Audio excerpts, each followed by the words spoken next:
আসসালামু আলাইকুম ওয়া রাহমাতুল্লাহ। প্রিয় ভাই ও বোনেরা, আজকের আলোচনার বিষয় খুব গুরুত্বপূর্ণ। আমরা প্রতিদিন ব্যস্ত থাকি দুনিয়ার কাজকর্ম নিয়ে, টাকা রোজগার, চাকরি, বাড়ি, গাড়ি। কিন্তু প্রশ্ন হল, আসল জীবন কোথায়? দুনিয়ায় না আখিরাতে?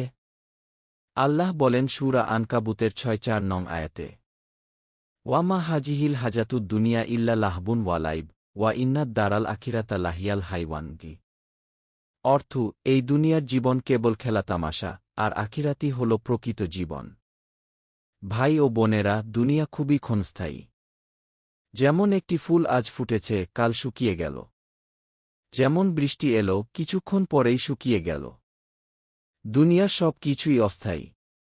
আমরা যদি সোনা, টাকা, সম্পদ, সম্মান সবকিছু পাই, তবু মৃত্যু এসে একদিন সবকিছু শেষ করে দেবে। কিন্তু আখিরাত চিরস্থায়ী। জান্নাত হোক বা জাহান্নাম, একবার প্রবেশ করলে আর বের হওয়া যাবে না। রাসূল সাল্লাল্লাহু আলাইহি ওয়াসাল্লাম বলেছেন, দুনিয়া হল মুমিনের কারাগার আর কাফেরের জান্নাত গি। মুসলিম।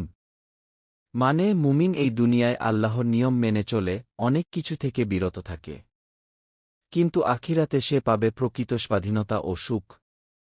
তাহলে আমাদের লক্ষ্য কী হওয়া উচিত? আখিরাতে প্রস্তুতি নেওয়া। দুনিয়ার সবকিছু ব্যবহার করতে হবে আখিরাতের জন্য। নামাজ পড়া, দান করা, সৎ কাজ করা, এসবই আমাদের আখিরাতকে সুন্দর করবে। ভাই ও বোনেরা, আসুন আমরা সবাই এই দুনিয়াকে আখিরাতের প্রস্তুতির জায়গা বানাই। আল্লাহ আমাদের সবাইকে আখিরাতের জন্য কাজ করার তাওফিক দিন।